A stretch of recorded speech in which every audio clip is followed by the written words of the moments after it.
프로입니다. 오늘 10월 19일이죠. 오늘은 그 게임 회사 중에서 게임비라는 회사를 좀 보겠습니다. 지금 10월 접어들어서 가장 많이 높은 변동성을 보여주고 있는데요. 지금 보시는 화면에 배경화면은 달레온이라는 게임입니다. 그래서 지금 보면 이제 이 지금 보는 화면이 달레온의 이미지 화면입니다.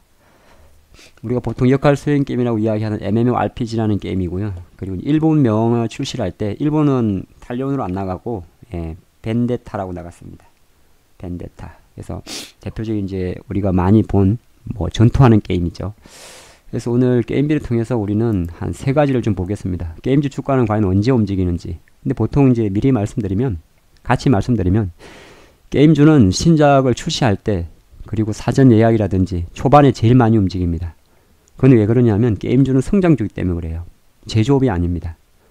그리고 이제 업황의 사이클이 왜 그러냐면 자동차는 자동차를 꾸준하게 만들잖아요. 근데 게임주라는 것은 어떻게 보면 엔터주와 좀 비슷하게 흥행이 됐다가 안 됐다 합니다. 신작이 나올 때 확 붙었다가 또 다른 신작이 나와서 경쟁이 또 심하잖아요. 다른 회사 신작이 나와가지고 또 올라가면 또 이 회사는 또 주목을 받지 못하고 그런 흐름이 있죠. 뭐 과거 리니지 M이라든지 레볼루션 이런 거 생각하시면 될 것 같아요. 그래서 게임주나 보통 우리가 게임주를 접근할 때는 신작 출시라는 모멘텀과 그리고 사전 예약이라든지 초반에 출시했을 때 거의 대부분이 피크를 칩니다. 그걸 한번 생각하시면 되고요. 그래서 만약에 게임주를 갖고 있는데 신작 출시가 별로 안 나오면 거의 주가 안 갑니다. 그걸 잡으시면 되고요. 게임비는 사실은 제가 좀 이따 보겠습니다. 유통 물량이 상당히 작습니다. 그래서 유통 물량을 확인해서 어느 정도 주가 변동성을 잡는 법을 좀 보겠고요. 그리고 이제 모든 게 마찬가지입니다만은 그 기업들을 좀 볼 때 건강한 다트에 들어가면 가장 최근에 반기 보고서가 있어요. 그래서 거기서 사업의 내용을 통해 가지고 이 회사가 도대체 뭘 하고 또 회사의 내용에서 매출 구성은 어떻게 되는지 확인하는 습관이 좋습니다. 그래서 오늘 이 한번 다시 보고 올까요? 주가 지금 엄청 오르죠. 뭐 상한가를 기대하시는 분도 있고 없을 것 같은데 제가 볼 때는 상한가는 못 갑니다. 상한가 62,000원인데 솔직히 상한가 가나 안 가나 크게 의미는 없어요. 물론 이제 상한가를 망설이게 되면 다음날 갭 상승의 확률이 높아지는 게 있고 이렇게 지금처럼 지금 이게 제가 장중에 영상을 제작하기 때문에 윗꼬리를 달게 되면 뭐 이런 식으로 다음날 빠질 수가 있는데 요거는 크게 중요하지 않습니다. 제가 게임비는 대부분이 주가가 월봉 이렇게 생기면 평균 단가가 최근에 매수하시던 분들은 겨우 이제 본전이 와서 팔아야 될까 안 팔아야 될지 판단할 정도밖에 안 되고 또 올해 매년에 주봉상 연초부터 때렸기 때문에 거의 대부분이 이런 거는 개인 평단가가 6만원 7만원 잡을 수 있습니다. 그래서 아마 보유자의 영역에서 최근에 매수를 해서 수익을 내는 매수자의 최근 매수자의 영역이 아니고 속칭 물려 있으신 분에 대한 영역에서 좀 보겠습니다. 보면 아까 좀 같은 내용인데 이게 아까 제가 좀 발췌를 했는데 화면이 조금 작아요. 그래서 지금 넷마블에 게임빌에 6월달 반기 보고서 사업 보고서에 들어가면 사업의 현황이라는 게 있습니다. 그래서 거기서 지금 실제적으로 만드는 게임이 쭉 나와요. 프로야구도 있고 뭐 제노니아 시리즈도 있고 뭐 피싱마이트 낚시하는 것도 있고 뭐 몬스터 워로드도 있고 별이 되어라 이런 게 있는데 뭐 많습니다. 자이언츠 워도 있고 해외 쪽에 나왔죠. 넷마블은 이 게임빌은 한 35대 65 정도로 국내 매출 35, 해외 매출 65% 차지합니다. 그래서 해외 쪽 비중이 되게 커요. 그래서 출시명이 보면 보통 이제 아까 달리온도 마찬가지고 약간 한국하고 좀 다를 때가 가끔 있습니다. 같을 때도 많고요. 이런 걸 한번 확인하는 게 도대체 무슨 게임이 있는지 먼저 그걸 확인하는 습관이 되게 중요해요. 그리고 나서 항상 이 회사가 만드는 그 게임 회사 순위가 어느 정도 있는지 확인해야 됩니다. 신작 만들면 뭐합니까? 그 게임이 인기를 얻어야 돼요. 그리고 우리가 뭐 펄어비스의 검은 사막 모바일처럼 압도적으로 뭐 예약률이 보여야 됩니다. 그래서 이거는 지금 자료는 애플 앱스토어 모바일 최고 순인데요. 지금 10월 중순 기준입니다. 역시나 지금 리니지 M이 매출액 기준으로 부동의 1위고요. 그리고 펄어비스의 검은 사막 모바일 그리고 왕이 되는 자 이건 제 모릅니다. 그리고 카카오의 뭐 오래됐죠 모두의 마블 그리고 리니지2 레볼루션 이렇게 지금 순위가 나와 있습니다. 그러니까 지금 속칭 말하는 달려오는 아직 인재 출시하는 거기 때문에 여기에는 지금 들어갈 리가 없습니다. 요거를 확인한다 그런 말씀 드리겠고요. 근데 이제 주가는 지금 제가 바라볼 때는 약간 오버슈팅 영역이라 봅니다. 자, 여러 가지 한 가지 보겠는데요. 이 회사는 아직까지는 유통 물량이죠. 보통 현재가를 보면요, 상단에 여기 수량이 보입니다. 650만 주면 되게 작은 거예요. 네, 보통 1000만 주 넘어야 됩니다. 그래서 보통 우리가 습관적으로 주식을 유통 물량이 작은 나중에 볼 때 방법을 말씀드리는 건데, 현재가 화면 상단에서 총 주식 수량을 확인합니다. 그러니까 659만 5천 주죠. 그리고 나서 바로 기업을 누르면 이렇게 지분이 나와요. 그래서 송병준 대표가 30% 갖고 있구나. 그러면 얼추 60% 정도가 풀려있는 물량입니다. 그러면 대략 우리가 계산할 때 660만 주 60%니까 636 한 350에서 400만 주가 물량이 매매가 되는 겁니다. 이걸 한번 확인하고요. 두 번째는 이 회사가 실제가 나오는 회사인지를 확인하는 방법이 있습니다. 보면 안 나오죠. 예. 16년도 43억 흑자, 17년도 200억 적자, 올해 1분기까지 99억 적자입니다. 그러면 적자구나. 요새 회사 엄청 어렵구나. 이렇게 해석할 수가 있습니다. 자, 그런데 여기에 역발상이 필요해요. 이게 만약에 흑자인 상태에서 하고 적자인 상태에서는 좀 다르겠죠. 현재 회사가 적자입니다. 근데 신장 모멘텀이 지금 달려오니 엄청난 인기를 보이고 있어요. 그렇게 되면 주가는 엄청나게 올라버립니다. 쉽게 반응하는 거죠. 그런 것도 있어요. 그러니까 이 변동성이 제가 볼 때는 어떻게 하면 해석의 차이는 다릅니다만, 회사가 지금 적자인 상황이기 때문에 뭔가 돌파구가 필요한 모멘텀이 붙게 되면 주가는 상승 날개를 붙게 됩니다. 또 하나가 아까 600만 주를 계산했는데, 실제적으로 이 주식이 주식 수가 많지 않으면 어떤 걸 생각하냐면 공매도도 멜고 없어요. 그래서 조금 더 추가적으로 말씀드리는데, 공매도는 어떻게 해석하는 거냐면 공매도 비중으로 보셔야 되는데 절대치는 없습니다. 보통 20%가 넘으면 공매도 비중이 높은데 얘는 평상적으로 5% 정도가 공매가 되잖아요. 그럼 얘는 5% 하루에 1500주 정도 거래되는 것이 1500 정도 공매도 치는 게 공매도의 어떤 한계입니다. 그렇게 봤을 때 뭐 10월 10일 날 들어왔던 5000주 정도는 꽤 많이 친 겁니다. 44,500주. 근데 제가 좀 팁을 드리면 공매도 비중 추이를 가지고 주가의 저점을 잡거나 이런 건 안 했으면 좋겠습니다. 분석할 수도 없고요. 그 할 시간에 다른 거 하는 게 좋을 것 같습니다.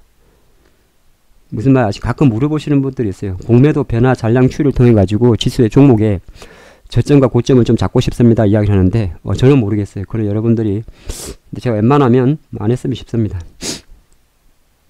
통계치가 너무 좀 불안정해서 그래요. 여기서 공매도에 한 쇼커볼을 그러니까 공매도가 많아가지고 지금 게임빌의 주가가 쉽게 20% 올랐다. 이렇게 해석하지는 않습니다. 그럼 뭔데요? 거래량이 작아요. 아까 600만 주잖아요. 이거 이걸로 볼까요? 네, 거래량이 하루에 10만 주가 안 돼요. 그러니까 이게 5만 주 정도 거래되던 거죠. 총 600만 주 정도 중에서 한 1%도 거래가 안 된다는 겁니다. 0.1% 거래되던 거예요. 그렇죠? 그런 상태에서 거래가 터져버린 거죠. 그러니까 거래가 지금 100배 터졌습니다. 50만 주 거래되니까. 예. 그러면 쉽게 말해서 투기적 매수가 붙은 거고요. 또 하나가 그러면 보통 여러분들이 수급을 분석할 때 여기 보면 증권사가 3,000주, 8,000주 샀잖아요. 처음에 생각할 때는 얼마 안 되는 생각입니다. 뭐 3,000주 뭐야. 그쵸? 보통 뭐 몇만 주, 몇십만 주 수급 보이는데, 근데 그건 어떻게 분석하는 거냐면, 이 3,000주가요, 생각보다 작은 게 아닙니다. 왜? 하루 거래량이 9만 주니까. 요 만주잖아요. 이날 3만 주 거래된 거예요. 그러니까 3만 주 중에서 만 주를 증권사가 샀으면, 3주 중에 한 주는 산 겁니다. 엄청 많이 산 거예요. 아주 이해가 되세요? 그러니까 수급을 분석할 때, 거래량하고 상대 비교해야 됩니다. 수량을. 그러니까 절대 수량만으로, 이거는 뭐 외국인이 만주도 안 사는 거니까 기관이 이거 별로 의미 없어요. 이렇게 분석하는 게 아니고 요 거래량하고 상대 비교를 해야 됩니다. 그래서 실제적으로 게임빌은 지난 10월 달부터 들어왔던 국정권사의 매수 자체가 실제적으로 한 4만 요때 들어왔는데 이런 심장 모멘텀에 대한 기대감을 가져간다는 거죠. 그럼 증권사가 왜 샀을까에 대한 생각을 하게 됐을 때는 분석을 할 때 적자니까 저거 잘 되면 대박 터지면 어차피 이거 감소하는 거 아니야. 그런 게 있습니다. 그 관점에서 올랐다 보고요. 자, 그럼 주가에 대한 전망을 좀 말씀드리면 아직 이 게임빌은 컴퓨터의 아버지이기도 합니다만 장기적으로 보면 그 13년도에 한번 꺾였다가 14년도에 붙었다가 추세적으로 내려오는 그림입니다. 물론 작년에 잠깐 반등을 시도했는데 오늘 다시 이 위치에 있잖아요. 그래서 저는 모르겠습니다. 달리온이 글쎄요, 저게 뭐 아까까지 6이니까 어느 정도의 파급력을 가져가지고 다시 뭐 예전에 검은사막 모바일처럼 500만 명 이상, 뭐 펄어비스처럼 이렇게 가져갈 것 같지는 않습니다. 제가 잘 게임에 대한 조회가 깊지 않기 때문에 본 영상이 어느 정도 한계점이 있을 수 있습니다만은, 게임주는 전체적으로 같이 가는 경향이 있습니다. 그럼 대장이라 할 수 있는 NC소프트가 어느 정도, NC소프트는 지금 강하지만은 뭐 넷마블이라든지, 넷마블까지는 볼 거 없어요. 넷마블은 너무 덩치가 큽니다. 근데 예를 들어서 펄어비스 같은 거나 펄어비스라든지 아니면은 컴투스 같은 애들이 어느 정도 자리를 잡아줘야 돼요. 지금은 자리 잡아주는 과정입니다. 그러니까 나 홀로 그런 것도 있어요. 같은 게임이에요. 나 홀로 갈 수는 없습니다. 뭐 최근에 뭐 액티브 서포트라든지 조이시티라든지 개별 재료를 가지고 움직인 게임주들은 꽤 많이 있어요.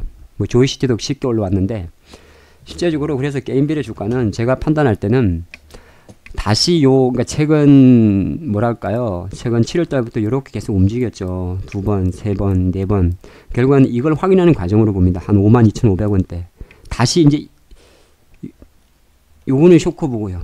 그러니까 결정적으로 얘는 다시 한 53,000원, 55,000원 정도에 잡아주는 게 제일 중요합니다. 추격 매수하면 물립니다. 99.9%. 그래서 보유자의 영역에서는 53,000원 전후에서 지켜주는 영역을 생각하면 되고, 그럼 언제까지 갈까요? 그건 저도 알 수 없습니다. 주가는 목표가를 미리 정할 수는 없어요. 모든 게 좋아져 있는데 지금 가장 중요한 거는 게임빌의 주가가 5만원대에서 돌려줬다는 겁니다. 상당히 큰 중요한 겁니다. 하락을 멈춰줬기 때문에 이 힘을 대한 기대감을 가져가고요. 그 과정 속에서 어느 정도 뭐 5만 뭐 이 정도 내려오는 조정은 언제든지 나올 수 있습니다. 아직 대장주가 아니기 때문에, 대신 거래량이 얕기 때문에 과거 패턴도 보면 되게 좀 변동성이 크다는 걸 알 수 있어요. 주봉상. 그래서 오늘의 장대 장봉당에 이런 조정봉이 자주 나옵니다. 그러니까 추격 매수할 건 아닌 것 같고요. 제가 말씀드린 요지는 이 53,4천원을 확인하는 과정이 필요합니다. 그리고 나서 그 다음에 이걸 뚫어야 되죠. 얼마입니까? 7만원이죠.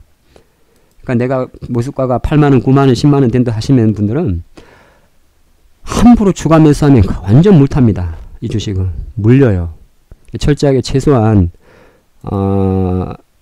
이게 하나 나왔으니까 제가 볼 때는 3, 4주 정도? 예, 3, 4주 정도. 쉽게 말해서 거의 연말까지는 보지 마세요. 네. 물론 가끔 이제 게임주가 보통 방학 후에 주기도 하고 또 연말 연초에 많이 출시를 합니다. 지금 실제적으로 넷마블의 블레이드 앤 소울 같은 경우도, 예? 벌써 모바일 같은 경우도 지금 연말 아니면 내년도 준비를 하고 있어요. 그래서 제가 판단할 때 지금이 10월 중순이니까 11월 뭐 12월 이리 갈수록 계속 게임주 모멘텀은 붙을 겁니다. 그래서 게임빌의 주가가 쉽게 훼손되지는 않을 거예요. 근데 이제 제가 보유자 입장에서 봤을 때 이거를 추가 매수해서 평단가를 낮춘다는 생각은 하지 마세요. 차라리 완전히 돌렸다 생각하는 7만원 정도 왔을 때 하는 게 낫습니다. 아시겠죠? 보유는 하시되 주민하지 마시고 신규 매수도 하지 마세요. 이거 일반 개인 투자가분들이 먹기 어려워요. 어렵습니다. 연속성에 대한 캐치만큼 때문에. 하지만 희망 요건을 드리자면 보통 신재 게임이 겨울 방어로 갈수록 간다는 거예요. 그리고 지금 적자기 때문에 게임빌은 한 놈만 터지면 예, 회사가 확 달라질 수 있습니다. 그 모멘텀이 좀 센 것 같아요. 최근에 게임빌이라든지 조이시티가 대부분 같은 그림으로 움직였어요. 쇼커버성이. 근데 이제 연속성에 대한 자신도 없고 주가도 이제 어느 정도 V자 반등이 나와버리니까 어느 정도 숨고리가 나옵니다. 그래서 V자 반등이 나오면 숨고리가 생각보다 깊진 않아요. 그게 되게 포인트입니다. 예, 이 물량을 쉽게 먹어버렸으니까. 그래서 아마 제가 강조드린 대로 얼추 5만 1, 2천원, 5만 5천원 구간에 다시 내려올 겁니다. 차라리 신규 매수를 보신다면 그때 보는 게 좋고요. 절대 이 추격해서는 뭐 1, 2% 스캘프는 모르겠습니다만은 먹기 어렵습니다. 신작에 대한 모멘텀은 상당히 양호하지만은 어느 정도 아직까지 본격적으로 물론 이제 벤데타가 계속 쳐줘도 마찬가지예요. 제가 볼 때는 쳐준다 해도 한탕을 하자니 아직은 조금 미련이 있다, 이리 볼 수 있겠습니다. 파프로였습니다.